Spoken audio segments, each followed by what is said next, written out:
Good morning, ladies and gentlemen. Thursday, January 16th, 2020. A very warm welcome.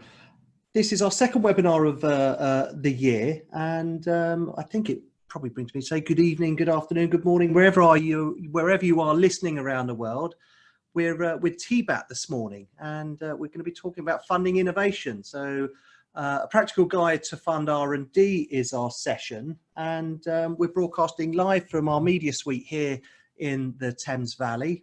We're here on the trading estate, in fact, and interestingly, the trading estate here, the Slough Trading Estate, world famous, celebrates its centenary year. So great place to be. I'm Gavin Spencer. I'm a head of membership here. I'm going to be working alongside our presenter today from TBAT, who's Sam Stevens. And we've got a really interesting setup for you today. So let me say welcome, Sam, and tell us a bit about yourself and about TBAT. Okay, thank you, Gavin. Yes, Sam Stevens here. So I was a founding director of TBAT back in 2002, and my career has really been around engineering. So repairing nuclear submarines, working on gas turbine development for big power engines, power stations, and also aerospace as well. I worked for Rolls-Royce before I went into consultancy, and 2002 set my own business up with a couple of other guys, and our focus with the business is all around innovation in any size of company. And that might be on the grant side, it might be on the R&D tax side, it might be about equity funding for new start companies or companies who really want to expand quickly.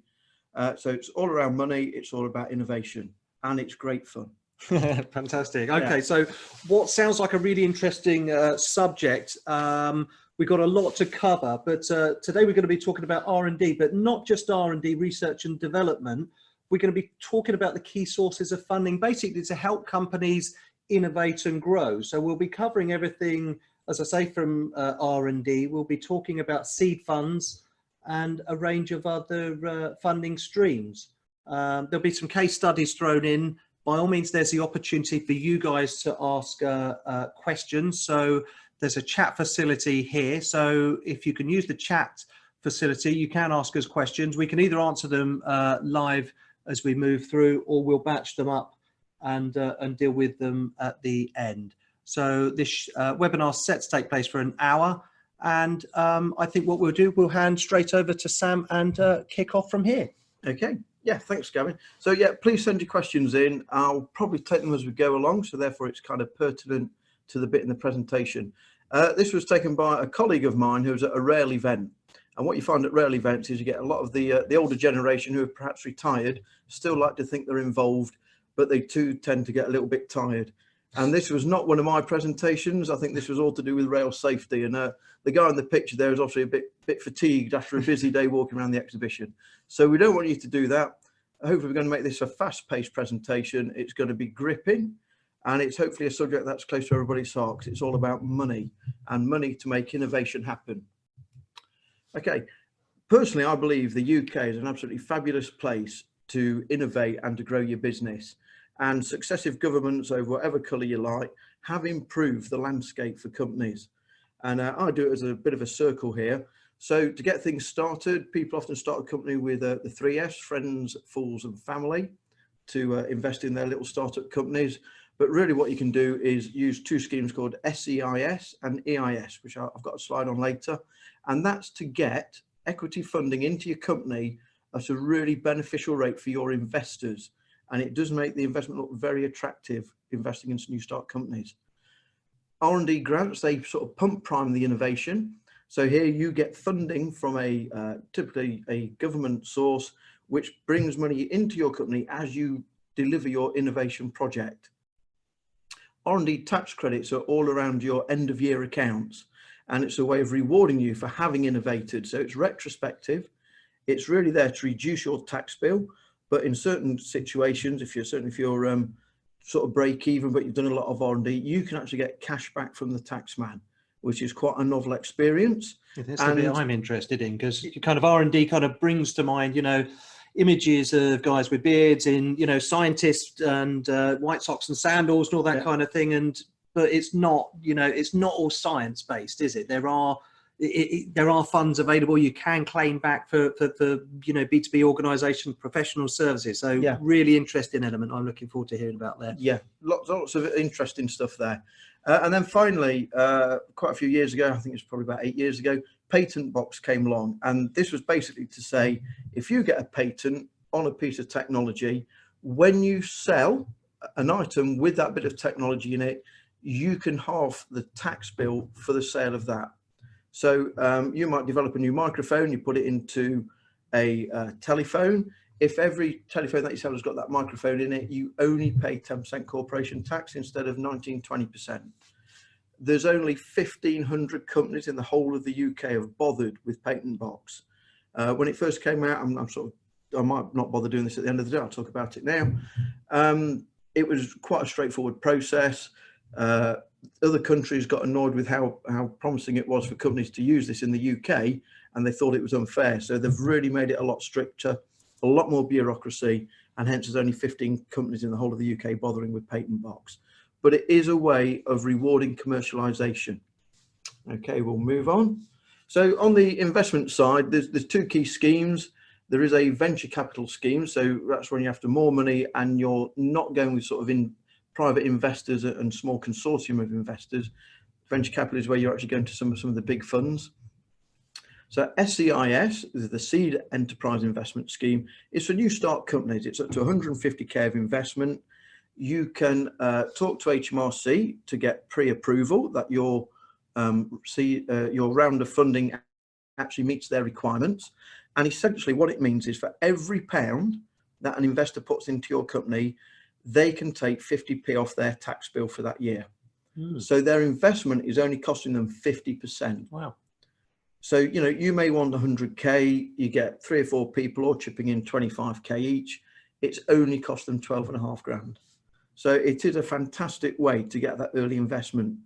I say it's only up to 150k. I think you have to be less than 3 years old to get this, and you have to spend the money quite quickly. You can't roll it over 5 years to spend it. It's kind of spent in the first year. And what's also good about this scheme and the Enterprise Investment Scheme is when you come to realise that investment, and so they sell out to a huge international or you sell your shares, your capital gains exempt, which means instead of paying 28%, I think you actually pay nothing, or you might just pay 10%. I can't quite remember how that works, but so it's a great scheme. It only costs you half of the money to invest, and you don't pay as much capital gains tax when you actually realise the investment. Enterprise Investment Scheme on the right-hand side of the screen there. It's not, but it is for bigger sums of money. It's meant to be a slightly less risk investment for people, and it's really for more established companies looking to move to the next level where, they may not want to go to the bank, they want to get external investment in, but actually make a significant step change. And, you can have up to 12 million in the lifetime of the company. So really useful funding for companies, both of these. And certainly if you're a new start company, SEIS is a great way to actually get yourself up and running. Okay. The next kind of dozen slides are all around grants. And what we like about grants is it's free money. Oh, we all like a bit of that. We like free money. Of course, if you actually spend that on a holiday in the Caribbean, instead of spending it on your innovation, then they generally do not claw it back. We've got one case at the moment, company's doing quite well, they've got an innovation grant, they ran out of money in the company, had to go to the receivers, you had to go into administration. They will not have to pay back what they've already had from Innovate UK, because they accept that they've been investing in R&D up until that moment. They can't make any more claims, but that money is being spent by Innovate UK. It's that company's, even though they've gone down the pan. Most companies, they do deliver and they get all the grant that they're expecting, which is great. So free money, and there's really two main clumps here. There's kind of UK ones, which are predominantly, if not Innovate UK funding, Innovate UK run the scheme. So money might come in from a Department of Energy. Innovate UK will run it, but they're distributing Department of Energy funds as opposed to their own bucket of money. Innovate UK, by the way, get about £600 million a year. They invest kind of 250 million on the different catapult centres. So there's we've got the advanced manufacturing one up near us. There's a offshore renewable energy catapult. There's a composites one. There's some biomedical ones. They're dotted around the country, and they get kind of £20 million a pop to further what they're doing. And they are great places to go to work with a group of companies. Maybe not funded, but you actually get to meet all the right people, and the catapults have got facilities to kind of get those products developed and all the rest of it. Really worth looking at. So Innovate UK, the other half of their money, they kind of spend on supporting different grant schemes, and we'll come on to those in a bit. Over on the right hand side, Horizon 2020, up until the end of this month, we can still apply for those.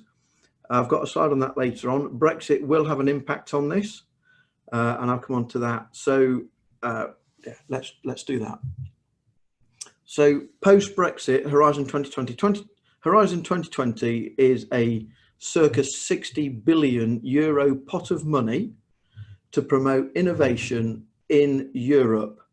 Other countries can join that from outside of Europe. So Israel, Switzerland is one. Australia often joins in on these. And so other outside countries can join in, which is where we will be. So what Horizon 2020 does, they have all these different technology areas and themed areas, and they're all around improving the quality of life and the economic growth of the European Union. So when you put in an application, you might be just purely UK traditionally. It needs to have a European reach, so all of Europe, and you need to prove that you can exploit it across Europe. So doing something specifically UK-wise would not cut the mustard. And ideally, they want you to work with other European partners. Post-Brexit, there are some of the competitions that they run where they can, you can have this third country title. So companies and organisations from a third country, which is what we will be. So the UK would be funding its own organisations to take part in these calls. So it won't be Horizon 2020 money, but you will be working under one of their competitions with people and organisations and companies and universities who are part of the Horizon 2020 group. So it means I would have preferred a better option than that from an innovation perspective, because unless we're part of the European innovation group, we're going to be struggling to compete longer term on innovative products and services. So it's great that we can still take part as a third country. It really, I'm hoping for after 2020, when they come up with the next round of European funding, the UK government decides to be a bigger player in it and contribute a proper amount of money, and then we can take part in all competitions. Fantastic. Even though we're not in Europe, we can still do that. We can still invest in it if you like. We could previously look at things called the SME instrument and the fast track to innovation, where single companies could apply 2.5–3 million euros, that sort of price tag. Really, really competitive competitions. Typically only 2 or 3% of all applications get funded. Oh, wow. So amazingly competitive. So we've been quite successful at putting companies through this. Yeah, they're just really tough. And on all of the competitions within Horizon 2020, you get feedback. So you put your application in, you will get feedback, but it's absolutely pants. They score it across 3 questions, and they're scored between 1 and 5, and the feedback says 3, adequate. Wow. 4, more than adequate. 5, great. And so there is no proper feedback to allow you to build on what you've done. And I'll come on to why I'll mention that in a minute. So European stuff will still be available to us. It is going to be a little bit limited as to which calls we can go into, but we can apply as a third country. So that is quite good news, really. Fantastic. And if you've just joined us, just as a recap, we're talking about the sources of funding to help companies innovate and grow. If you do have any questions, there's a live chat box. Feel free to submit those questions. You're tuned into the Thames Valley Chamber of Commerce. Gavin Spencer here with Sam Stevens from TBAT. So sorry to interrupt there, Sam. No, fine. Right. So now we're going to look at the Innovate UK is the main place in the UK. So they run a whole bunch of funded programs. So SMART, in true government of any colours way forward, they used to be SMART grants, used to be run locally through the regional development agencies. And then they went to Innovate UK to run when it was the Technology Strategy Board, now Innovate UK. Then they called them Open Grants, and after a big branding exercise, they've recalled them Smart Grants. So well done them. Utter waste of money. Why didn't we just call it a Smart Grant all the way along? What has fundamentally changed in the last 2 years with that is when it was Open Grants, they had 5 themes that they repeated twice a year, because a good government department does like to have a bit of a break at Christmas and in the summer, so they couldn't run 12 competitions, they only ran 10. And so they were kind of every month, one of these would come out, and it might be emerging technologies, it could be manufacturing, blah, blah, blah. They've done away with that, and they've put all the money into Smart Grants. And now there's typically 4 calls a year, and they have about 25 million best in each call, so 100 million pounds a year. The slight problem with the Smart Grant is that every technology can apply into it. So you've got to have a really strong project. What Innovate UK do, often through what's called SBRI, they're down at the bottom, Small Business Research Initiative, they will have targeted ones. So they might launch one around making professional services more efficient. And there might be something in there for improving accountancy, improving insurance, improving blah, blah, blah. Smaller competitions, typically 100% funded though. And they're actually not a grant, they're actually a contract to deliver a piece of R&D that the company retains the IP on. But Innovate UK will run that, but you're better off applying into those, because it's, you know, I want to do a bit of a black box technology for insurance, putting it into Smart, I might get supported. Doing it into a specific core that is there to improve the insurance industry, I'm a lot more on the money. I can pitch it straight in at what they're after. So looking for themed competitions is quite good. Innovation loans, we love these. I think they're about 4.5% interest rate. They don't want personal guarantees. What they're looking for is a hold on the IP or actually company assets, but not personal guarantees like a lot of banks want. Quite a process. You have to do the technology side of an application and also the business side and the cash flow. But quite a few companies are getting those now, and they are a great way. They see it as a slightly risk loan, because you're trying to exploit the technology that you've developed, as opposed to it's day to day. I just want to grow my business and make it better and grow it quicker. It's there for you to bridge what's called the valley of death between innovation grants and actually commercialisation, and they're there to get you across that that barren landscape of funding. The Industrial Strategy Challenge Fund is a piece of funding on top of their normal Innovate UK cash. And so honchos from industry, from government, from academia all get together and they go, where does the UK need to invest its innovation monies in? How well do we compete with these different technologies against Europe, against the rest of the world? Where do we have skills within the country, be it in universities or companies, to do it? And they've come up with a series of technology areas that funding is for, and I'll come on to that later. Innovate UK also run theme competitions and some other bits of so I'll move on. So hopefully this will fire up. Yeah, there we go. So this is a map of 20 years of grant funding, and you can see that it's got sectors and the colours. So it takes a while to run, but you can actually see some bits and bobs cropping up. Some of the earlier stuff would have been funded through the regional development agencies, so it's typically split within the regions. But what is obvious here is that the main cities do get the bulk of it, with London getting an awful lot of funding. You can see there's a cluster around Cambridge, around Oxford. Southampton actually bats above its weight. Bristol. The top right there, I think, is there's renewables centre there for testing offshore wind turbines and subsea turbines. So they might have had quite a lot of money. You can just see over in Glasgow creeping up. So what would be classed under the non-core activity? So obviously that's starting to now rocket, almost getting under so 2015 onwards. Yeah, so the non-core is a catch-all for everybody else's technology. Okay. So they may not have fitted into that. The data was actually quite it was granular, so it was quite hard to condense it down into something that only had 6 areas. So, but yeah, non-core is the more open core type technologies where anybody can throw something in. But you can see that where we are, London and coming west, it's a hotspot down here for Absolutely, innovation, yeah. which is good for you to see. It shows that companies are doing something Great for the really well. Thames Valley. And Oxford, obviously, another great hotspot there. Yeah. So I always think that's quite an interesting. Yeah, really interesting. Oh, we won't do that one. Okay, so I talked about the Industrial Strategy Challenge Fund. We're on wave 3 of that now. And you can see on the left-hand side where the clean areas are, and on the right-hand side a bit more detail and how they're going to spend the cash over the next 2 or 3 years.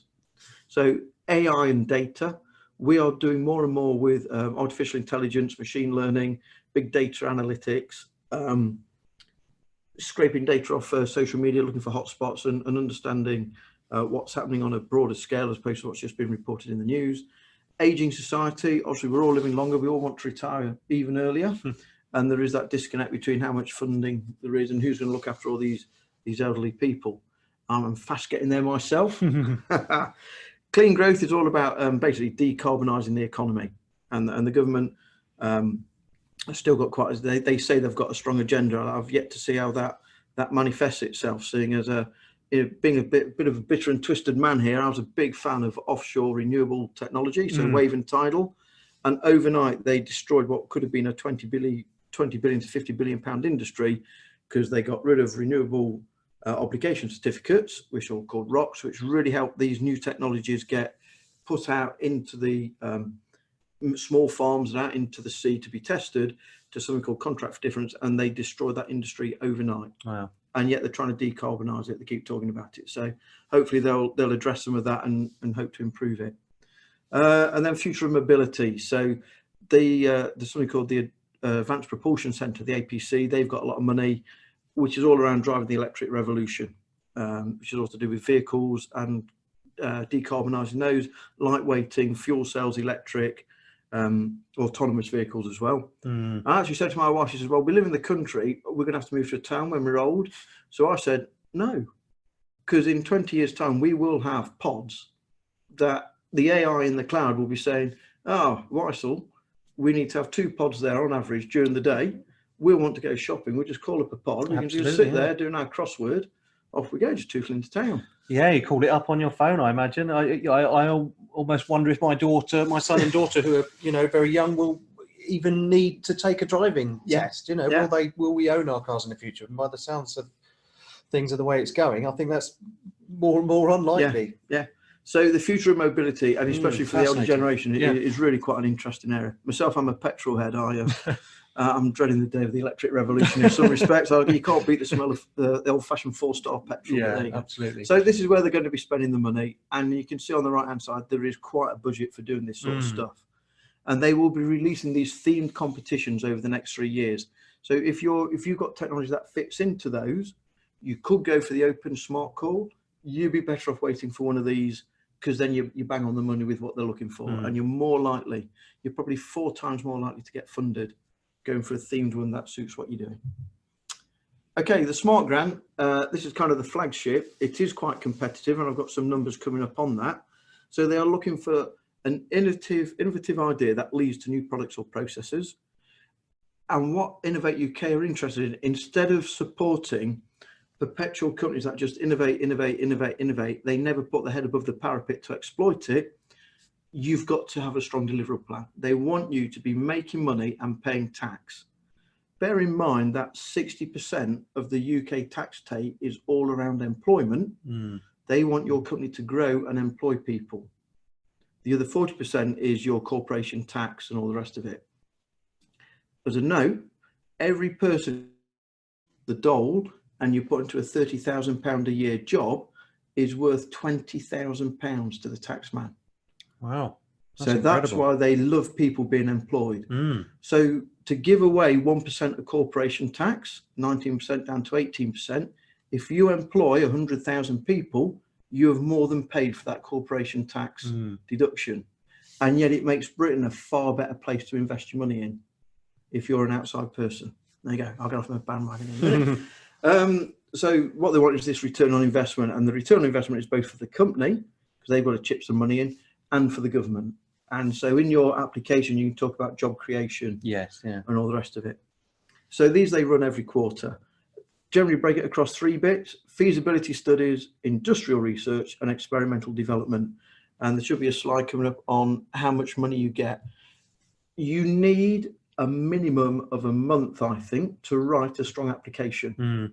Ideally, you ought to be doing it now for the April deadline. Why is it such a short window, and how long is this only just recently come about? So this opened just before or just after Christmas. But why do you think it's such a short deadline to get the applications in by the 22nd? Because they run it every quarter. Right, okay. And there's a bit of a heartbeat to that. Okay. So companies will be thinking, okay, I can't get my ducks in a row for this. Yes. But I can be talking to potential partners and get my funding in place, ready for the next round, which is likely to be 3 months after that. Okay. Okay. So this was the last round, February 19. So kind of last year. So we do a Freedom of Information Act release from Innovate UK to get this numbers. We have got a later one, but we haven't crunched them yet. So there were 1,100 applications, and only 93 were successful, so less than 10%. If you use a company such as ourselves to write your bid, that is more like 50% success, because you need to know how to pitch these things and the subtleties behind the questions they're asking. Some people are fantastic. Some companies just write all of them their own, and they are remarkably successful. My view would be, if you can afford it, at least get somebody to write your first one. Yeah. Because then you can see what they're doing and how they've done it, and then you can build on that yourself or continue to use somebody. There are 10 questions, each are marked out at 10. So you need to be getting every one of 5 assessors to be giving you 8 or 9 out of 10 in order to be successful. So we reckon you need currently about 83%, 84% to be guaranteed a successful application. And in that, the ones from February, you can see it was kind of 80% up to 91 was the maximum score they gave out. You had to be in that band to get supported. And the average grant was 342 grand there. So as I say, the smart grant is a catch-all for everybody's technology.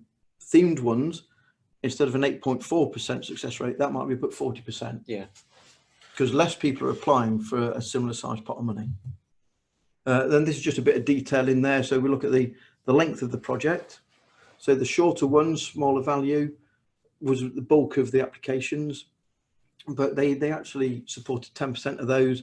The middle ones, 19 to 36 months, they only supported 4%. So you need to think to yourself, Innovate UK are looking for a shorter term win. So maybe you need to pitch your project out, instead of 2.5, you say, well, okay, well, let's make it a bit smaller and let's bang it out in 12 months, because that's a bit of a sweet spot. Yeah. You know, you're 2.5 times more likely to get funded. So these will all be available on the webinar online later anyway, won't they? So I won't go on them. How much money do you get?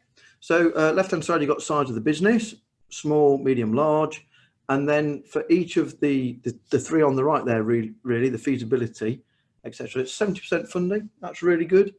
Experimental development is meant to be, you're nearly ready to commercialize, just got some bits to do. A lot less innovation, hence they give you less money. And you can actually couple these grants with an R&D tax claim as well. So you can get up to another 10% towards this as well through an R&D tax claim. There's obviously a bunch of caveats in there. So you can get up to 80% funding on a project as a small business, which I think is absolutely remarkable. It's incredible, yeah. And we'll obviously be covering R&D a bit more in a couple of minutes. Yeah, so that's how much money you get. People always come to me and say, Sam, we need 200 grand by next week. I say, well, that's a bit of a tough gig, I'm afraid. So this is a typical time scale. So 9th of Jan, competition opens. You start writing, as I say, absolutely a minimum a month before the deadline, just because there's a lot to do and you have to hone it into perfection, really. Goes in April. You get notified at the end of June. So April, May, June, so 8 weeks later, typically. It takes a month to sort out the contracts with Innovate UK. They will have questions about financial viability. You might have done this as a consortium. Consortiums are great because you're working with people up and down your supply chain. So you might have the pull from the market. You've got a bigger player on board who wants what you're doing. Let's get them in as a partner. But also going back into your supply chain, people who've got the technology perhaps you need, and they can also benefit. So you might have 3 people in a consortium or more. I think it's probably about 50-50 consortium against single company applications. But there's always this bit of bureaucracy about before you can get going. You then have to deliver a project before you make your first claim, and then Innovate UK typically pay you within a month. So, you know, from you thought about this in January, July you get going, July, August, September, October, November. It might be 10, 11 months until you actually see any money. And I've got, I think the next slide actually talks through the cash flow issue of running projects. If not, that's coming up. But to get the money back in a month is a pretty good turnaround in my experience in dealing with these things. Yeah. So typically if it's a reasonable size grant, on the first claim, you do have to get what's called an accountant's report. Now, if you're a good company, what you do, you get that teed up before the end of the 3 months. So it's boom, ready to go after that, the first week after that. If you're not quite on the ball, you can waste a lot of time trying to get that done. Not every grant asks for that, by the way. They always ask for an accountant's report at the end to prove that what you spent your money has been spent correctly and not on your holiday in the Caribbean. So there we go. So this slide just kind of shows how much money do I need to run my project. So just look at the first column there, 250k project, you get 70% funded, 175. You're doing this as a year's project and you get your first grant payment in month 4. You need 83k to get to that point. So with new start companies, you say, yeah, we need a grant, can we do it, blah, blah, blah, blah. Have you got 83k? You know, and scale that up and down depending on how much you want to do. But if it's a 100k project, but we would like to see that you've got that either in the bank from investment, or that you're a trading company and those costs can be consumed within the business and not damage it too much. So this ought to do with sort of financial viability of the company. So that's quite useful.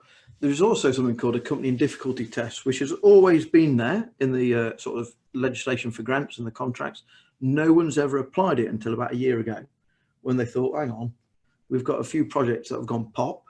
Why is that? And so this company in difficulty is for companies over 3 years old. And it's all to do with share capital and share premium. Share premium is where you've sold a share to an outside person who, instead of paying £1, has paid £10. So it's the uplift when somebody invests in your business. So on this example, we've basically sold 20,000 shares at £1 each, but a load of those have got a share premium where people have had to chip in a lot more money to buy the shares. So our total share capital is there is just over 1 million. What Innovate UK will look at is your accumulated losses to date have to be less than half of that value. And so the table on the right says how that works out. And it is literally, it can be £1 either way. It's a bit of a bonkers acid test, if you ask me. And I have said to companies, okay, before you get your accounts done, just buy another £5 worth of shares if you think this is going to be the case to actually get over this problem. But they do review, this is kind of the heads up, but they will look at your cash flow, your balance sheet strength and long-term profitability as well as that. Under 3 years old, they don't bother. Okay, so some of the other funding schemes, Innovate UK is great. So 10 questions, scored out of 10, 5 assessors are typically, and the feedback you get is awesome. Fantastic. So every question, every assessor writes 2 or 3 sentences. And it will be, hasn't really described the market. There's no hard evidence that this market exists at this size, or talking about the competition. You know, it seems to have been a Google search done on the competition. What we want to see is actual companies, products, blah, blah. So they actually second bite at the cherry. You can go, okay, I can take all that learning from the feedback and make a far stronger application next time. Excellent. Unlike the European one, which is rubbish. But Innovate UK, they do a fantastic job on the feedback. It's really, really useful. Eureka is not part of Horizon 2020, but it is sort of the wider European area. So they'll do things like this down at the bottom there. UK-Israel collaboration. So both companies have agreed that they're going to chip some cash into this. Typically applied, I believe, through the Innovate UK portal. I might be wrong there. And so it's that same process that you go through. So you know there's proper rigor to it. Just out of interest, when you submit an application and it might have some patentable technology, applying for a grant is not public disclosure. It does not stop you getting a grant. Everybody who, the assessors and who sees this are under strict NDAs with Innovate UK. So it's absolutely buttoned up tight there. There is a public description, and it says, do not write anything in the public description that gives away your patents. Right. If you haven't applied for them yet, basically. So there is a public description, but you make that as vanilla as you can, really. The Defence and Security Accelerator, DESA, they good. They have theme competitions where it might be aiding people in the battlefield or more effective medicine, blah, blah, blah. But they also have an open call. So you might have some bit of technology that you want to introduce into the defence area. You can put it into the open call, which is open all the time. And the DESA funding is a contract to deliver. So you have to deliver that bit of innovation which you own. It's not a grant, and it's typically 100% funded.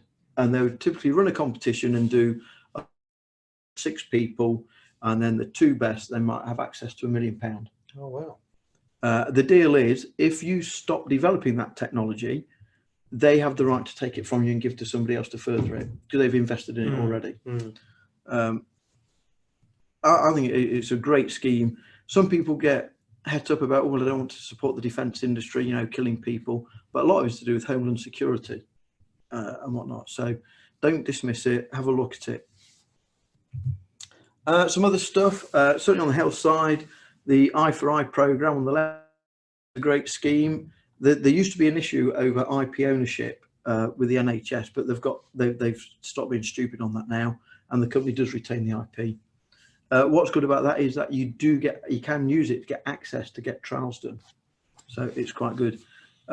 Challenge awards, so they have different challenge areas and they have themes.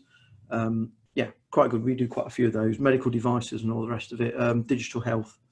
Advanced Propulsion Centre, they did have an awful lot of money. You can see they're up to around 16, 17 now.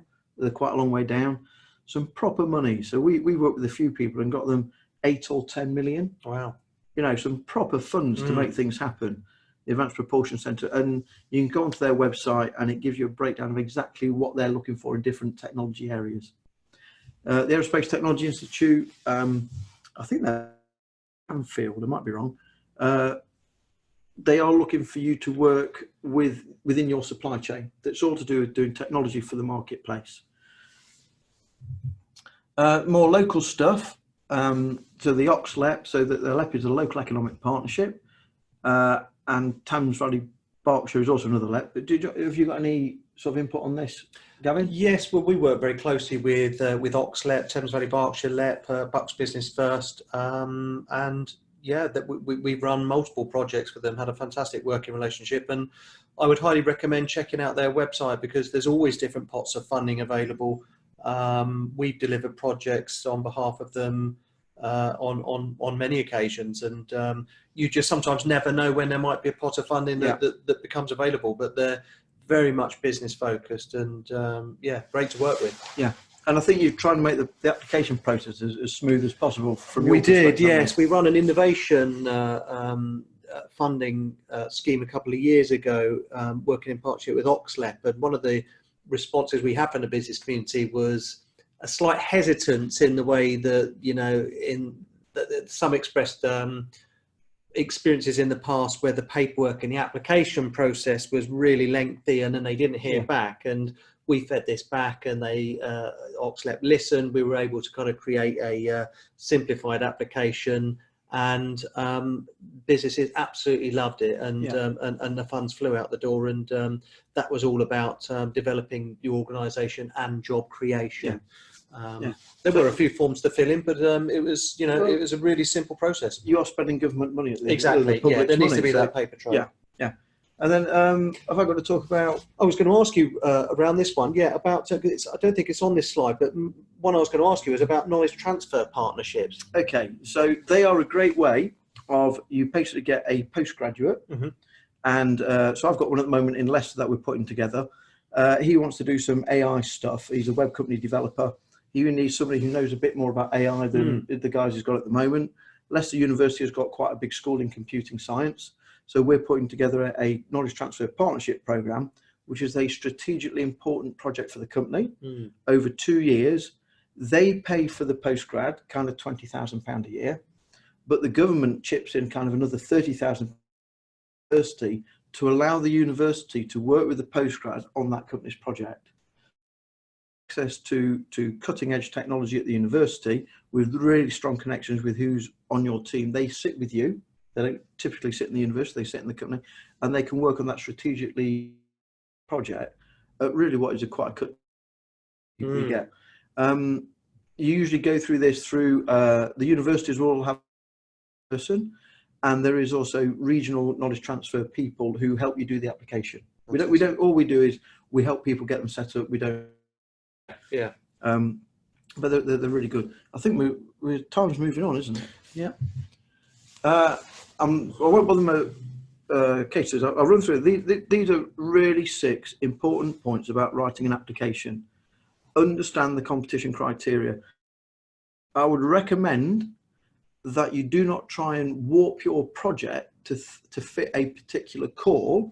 You're better off either going into the open or waiting for a particular core that does project does. And there's no point putting something in that doesn't meet the criteria because you think it does, but it doesn't really. You're just kind of kidding yourself. You will fail at the gateway question. You fit the criteria. And that might be the technology area, what they want within that technology. It might be the total size of project that they allow. So if you're a pound over, you'll be thrown out. Right. And you've gone to all that effort of writing it. Attending the briefing event and register interest is important. You get to meet what's called the Innovate UK technology lead, and they're always a good person to bounce ideas from and kind of get that gladiatorial thumbs up, thumbs down. Yeah. Are we in scope with what we're trying to do? And they're usually really interested in helping companies. You also meet other people who you might choose to collaborate with, so you can go for a far bigger project. Really quite important, that is. One of the first things you need to do is get an agreed and costed project plan out, because that'll actually give you your key work packages, or the costs involved in each of the work packages, what the milestones and deliverables are, what the distribution of who does what. If you get that agreed, you're getting commitment from your partners to join in the project. If you do that last thing, 2/3 of the application is all left a bit woolly. Getting that done early allows you to really get cracking.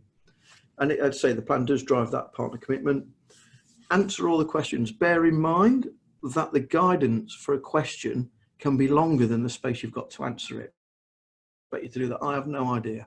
So you've got to be really concise. My top tip is write your answer to the space available. Don't just write what you think you want to write and then try and edit it down. There's no point writing 3 pages when you've got to fit it into 1, because it will just come out as a load of rubbish. Try and write to the length of the question, that the space you've got. And this time for writing, editing, reviewing, uploading, really important. Less than a month, you are running out of time to do that and to really do the best application. Okay, couple of examples. Still no questions. That's good. Probably because we're just so good at chatting about it, Gavin. Obviously covering all the bases. All the bases. You guys do have the opportunity, if you want to submit a question, feel free to use the chat box. We'll obviously answer that. But we're moving into the murky world of R&D tax credits, which I find fascinating. So, yeah. Okay. So these have been around for at least 15 years, I think, maybe longer. And that's incredible, because I've worked for the Chamber for coming up 15 years. And I would say my experience, this has only really started to get some traction over the last 5 or so years. Yeah. And there's companies that have been set up purely dealing with R&D. And it just seems to really, as I say, got that traction of recent, which is incredible to say it's been around for 15 years. Yeah. Yeah. And so up until 6-7 years ago, you could go back 4 or 5 years. You had a bigger window. You could go back and say, "Oh, we're doing any R&D." It's now just 2 years. Right. I've got a slide on that.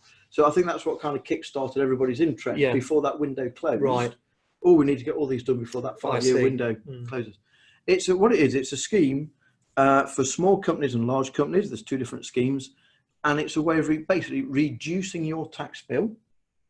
Hopefully, down if it goes below nothing, you can get cash back. So it's a really powerful way of rewarding companies who have innovated. And so I've got a really easy example after this slide. What has happened is successive governments have improved the scheme. So, for instance, what's called the uplift for an SME started at 75%. For every pound you spent on R&D, you knock 75 pence off your profit. That's now £1.30 for every pound that you spent. And so, and that's improved last sort of 15 years. What the Conservatives have said is they're going to large company scheme from 12 to 13%. So which is 8 or 9% improvement, which is worth a lot of money. There's an issue with what you can claim under R&D as regards cloud computing and data, because they say that's not it's not a material, it's not a subcontractor, it's not a person, therefore you can't claim it. But they're trying to recognise the fact that there's an awful lot goes on in the cloud. They've just not moved with the times, basically. And this is their commitment to try and get a bit closer to being up to date.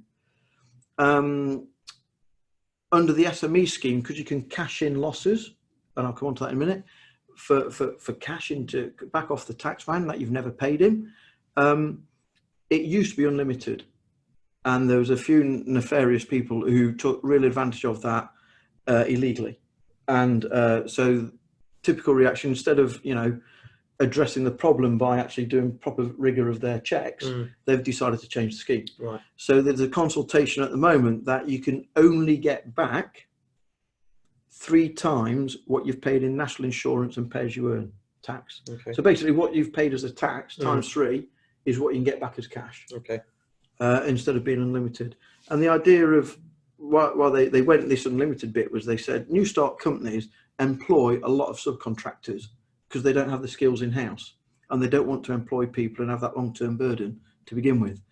And the scheme was altered to say, okay, we recognise that, therefore you can make all this big claim. But some people were just coming up with made up fictitious invoices from places overseas that you've never heard of.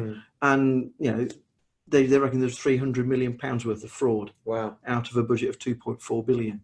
So this is to get around that. I see. So I can say in some respects, we did an analysis on all our clients and only one of them would have been affected marginally by the introduction of this. So, they're the changes coming up. 2 schemes, the SME scheme.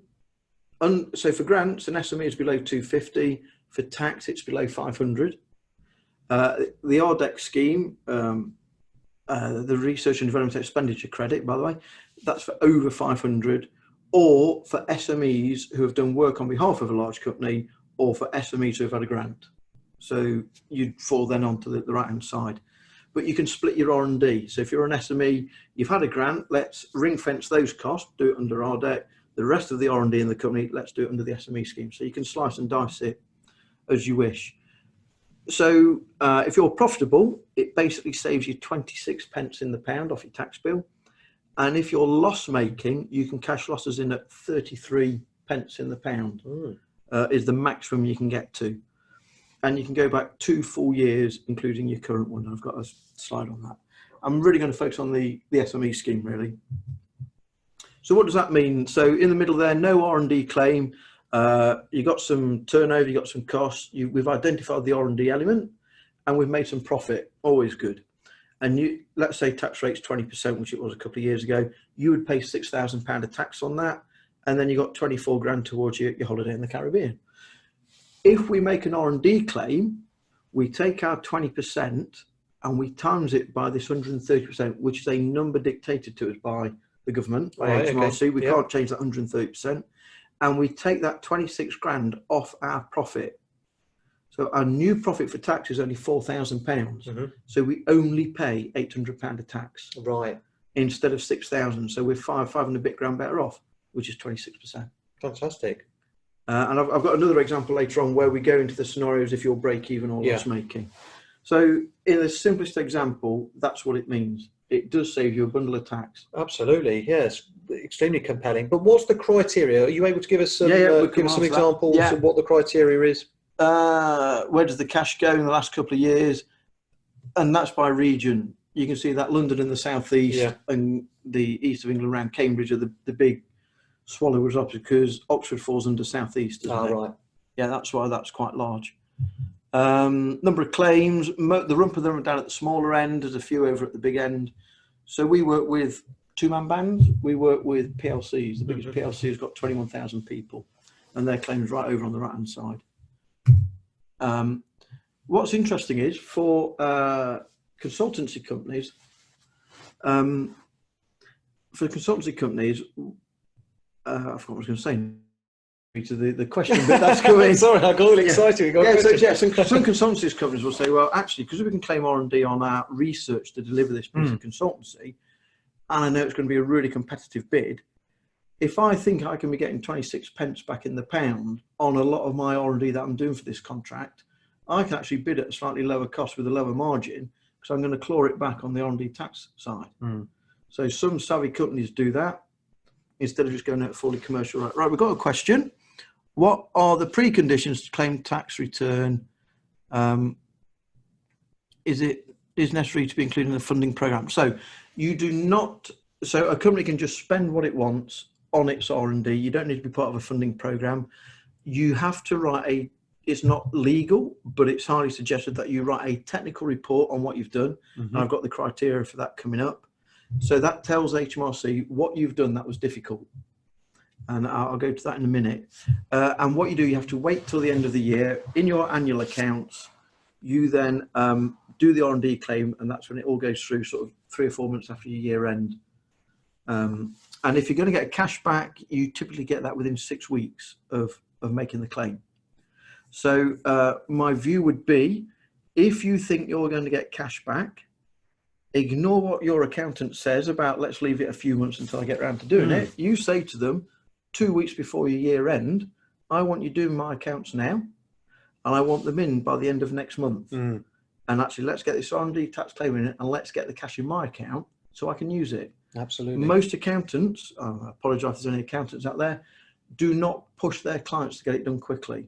Why do you think that is? You have to have got them done within 9 months to submit to Companies House for the public record of where you are with your business, and to HMRC within 12 months. So they just rely on lastminute.com. You know, whereas if I'm getting cash back, I want it back within 6 weeks of my year end. Thank you very much. Absolutely. No reason why they can't do that. And if accountant charges you £4,000, they want to make £1,000 a day. That's 4 days work. Yes, Mr. Accountant, you can fit 4 days working in the next month, can't you, for me? No, well, I'm going to go to somewhere else. So you can be quite bullish with them. Absolutely. Thanks for that question, Lewis. Yeah, thank you. So total claimed, so there's quite a lot, 2.4 billion. I think we have to click on that. There we go. 2.4 billion budget at the moment, and it goes up every year. This kind of shows, I'll let people look at that at their leisure because time's cracking on. Where are we? Got about 8 minutes left. Oh, blimey. This is the timeline. So we're in sort of January coming into Feb 2020. Yeah, so above the current year, above the R there. We can look at this year, and we need to claim that by the end of December this year. If we don't look at the 2018 year, we lose it. And I've had conversations with companies saying, Ray, you need to do a claim. If you don't get it done by the end of April, you will lose it. Miss it. Oh, I'm busy, sir. And you chase and chase and chase, and he doesn't make a claim. And you say, Ray, you've just lost tens of thousands. He says, oh, no, I was busy. I said, but you only make 30,000 profit a year anyway. This would have doubled your profit for 1 day of your time helping me. Yeah. Surely that is, instead of you employing 12 people to get you £30,000 profit, I needed 1 day of your time, and you were too busy. To make the time. Make the time. Make the time. So, yeah, there we go. So in that early year, you would put in what's called an amended corporation tax computation and a CT 600, which is the form that goes to HMRC. Okay, so we've got 2 years plus the current one. What can we do with that? Depending on what it does to your profit, you can get cash back up to 33p in the pound. You can extend your losses. So if next year you think you're going to have an absolutely bumper year and you're going to make heaps of cash, you can put those losses into your next year. So it takes out your tax in the next year. Personally, I would always take cash today because you don't know what's happening around the corner. Absolutely. And if you've got cash in your pocket, you can spend that on marketing. You can spend it on finishing off your R&D instead of relying on getting cash from elsewhere. Tax rebate for previous years. So because we can go back 2 years, you might have paid a pile of tax. Let's get that back in your pocket. And again, in your current year, it might just give you a tax reduction.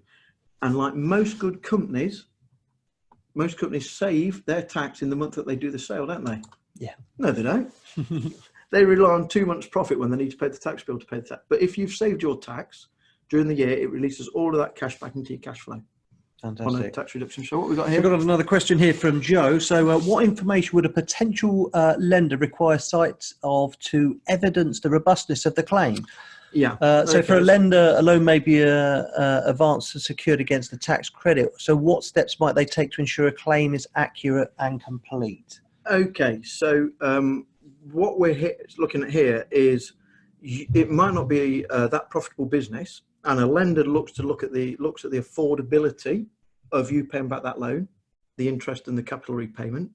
And so you can do a cash flow forecast that includes an R&D claim, which improves the cash in your business, which might help to prove that you can pay it back despite not being that profitable.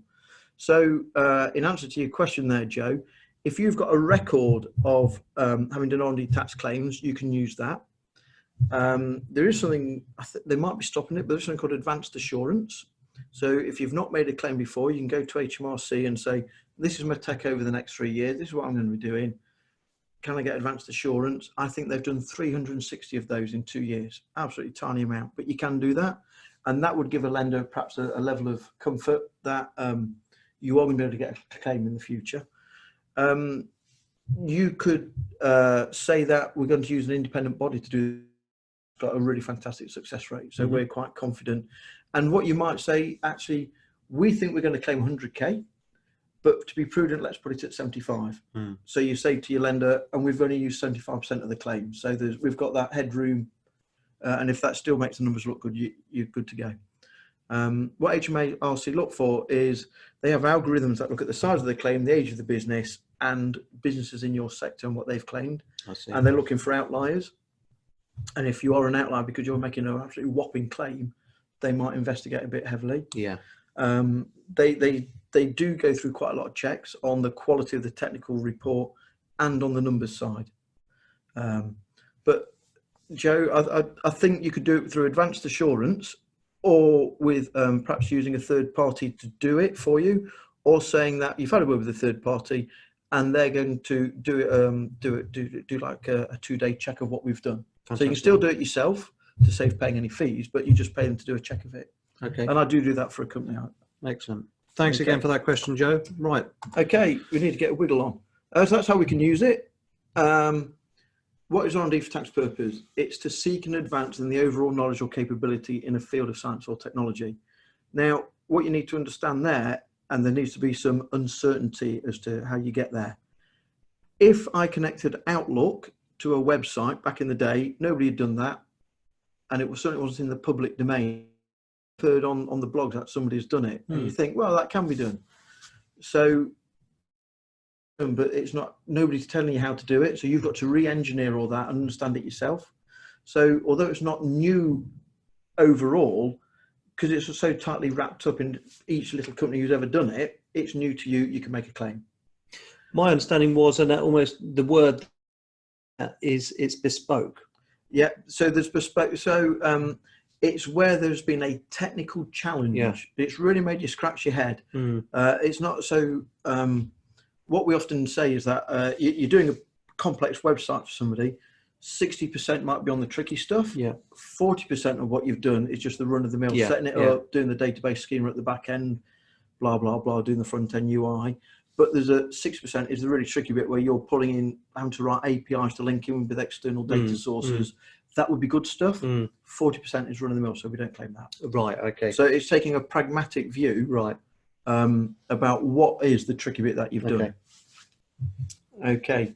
So this is some typical stuff. So solving a technical problem, that's scratching your head. New processes. What we're looking for this new process and new and updated product is a bit of a step change. So not an incremental improvement, a step change with what you had before. And what a lot of companies forget about is, you know, I'm supplying beds to the NHS, but I've developed a software system to manage all those assets. You can make a claim on the development of your own bespoke system in-house. Yeah. And we actually did that. Did an R&D claim on the claim for the software that they used to manage all their assets was actually 10 times the size. Fantastic. You know, because we ask questions and we understand what we're doing. as you said earlier, Gavin, lab coats, maybe with the beard and the sandals and the socks, get the fashion police out on that. Prototypes testing, it is all that, of course it is. It's also what I call the engineers. Yeah. So it's the people who then make that happen in the real world. And there's some stuff there. First in class is you've been paid to develop a piece of kit, but it's cost you've not made much margin on it. And so you can claim a great big chunk of that as R&D. And really where we pitch it is it costs you 50 grand to do the first one. If you made 10, what would number 10 be? 20k. Okay. So there's 30k of R&D buried in the first class. So prototype tooling is quite interesting. You might then go on, so you can write that off within your claim. And so plastic injection molding is expensive. Of course, you might then tweak it to be a full-time tool, but you can actually write off the bulk in your claim. And you can use the management input to it. What it isn't is this stuff, which the disability police would tell me off for doing blue on red. I apologise for that. So you can't have IP processing, writing of patents and submitting and pursuing them. You can't have cosmetic, and it's the fluffy hand waving stuff around the sides, really. Rent and rates brought in because you can't have an R&D facility without paying rent and rate, so it is a real cost. And I think concept and idea analysis is definitely part of the journey. So if you look at this slide, over at the left is initial technical and commercial research.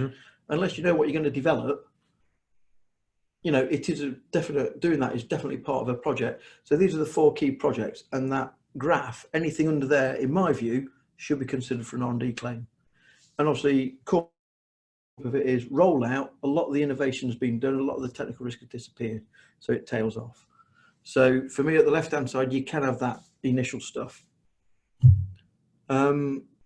Costing areas, staff experience. We can't use dividend payments in an R&D claim. It has to be paid staff. So if it's a director, he pays himself 10 grand a year, pay as you earn, to keep his NI contributions up to get his state pension, and he pays himself £30,000 divvy. We can't use the dividend. Right. It's pay as you earn people.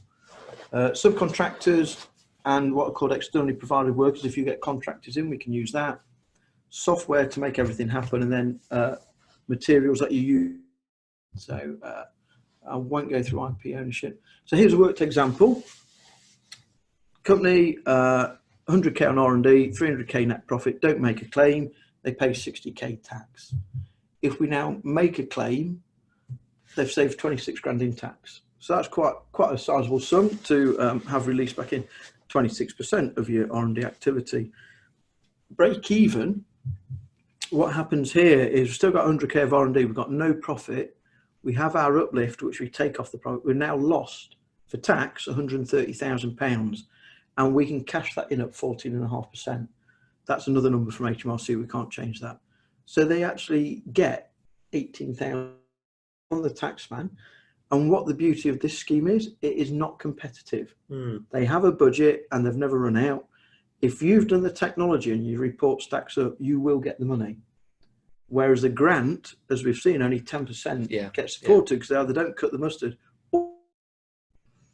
So you get a cashback. If you've made a loss of 100k, take off our 130 uplift, we've now lost for tax 230 grand.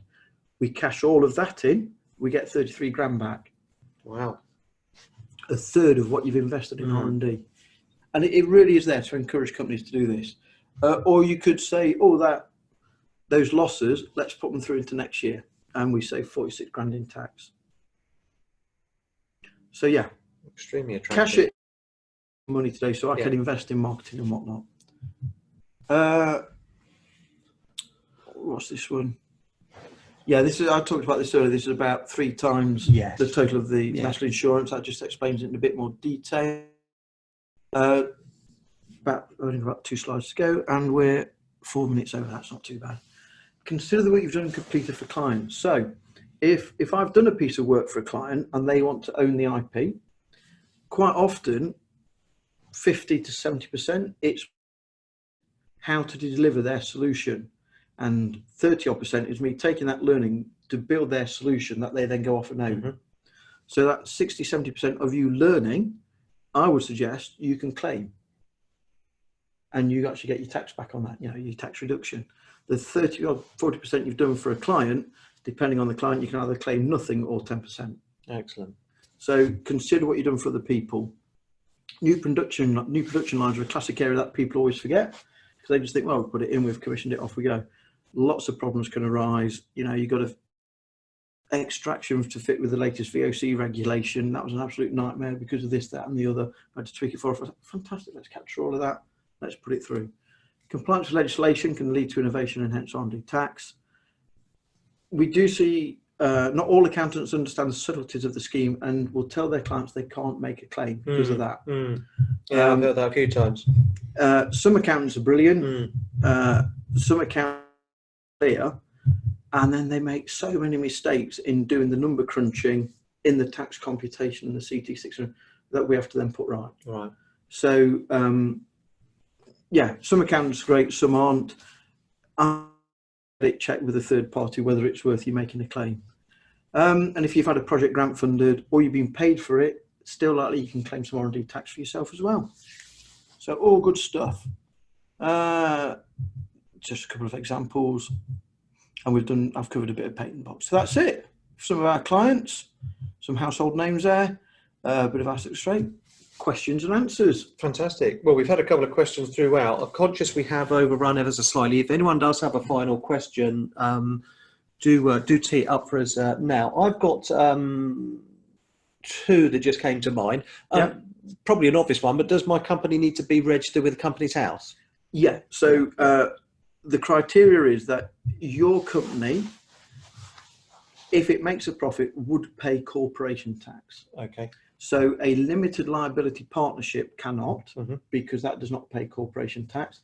It's the entities that own the limited liability that end up paying tax. Yeah. So they can make a claim, but not the limited liability. Okay. But if that's owned by individuals, they don't pay corporation tax. They just pay personal tax. They can't make a claim. Right. Okay. So in the construction industry, you often get joint ventures, and they are two limited companies to do a JV to deliver a project. The two limited companies can make a claim. Oh, okay. And we proportion it out. Now, thinking of Thames Valley Chamber ourselves, we've invested a lot in our membership. We're a not-for-profit organisation. Developed our own website, so there's a lot of bespoke stuff that's gone on around that. It's not an off-the-shelf product. We've also developed our internal CRM system. So are we in a position to make a claim? They are classic projects.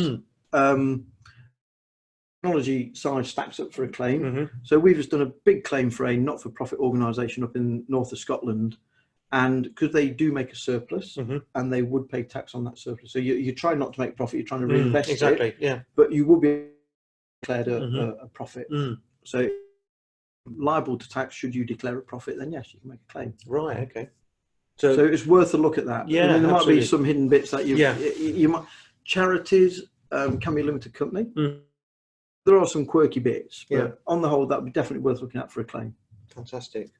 Excellent. I think that pretty much takes us up to the end. So I hope you've all found that very useful.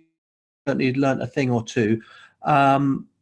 We've got Sam's details at the beginning of the session. Before I wrap up, I just want to mention that we as a Chamber of Commerce have invested heavily into the membership. So we've moved from what was an old employee-based system over to now a value. If you're not a chamber member, by all means you can join at a variety of different tiers to take advantage of solutions there to help your organisation. So regardless of what size, if you export, if you're a sole trader, or if you're looking to engage with larger businesses, then there's a variety of different options for you.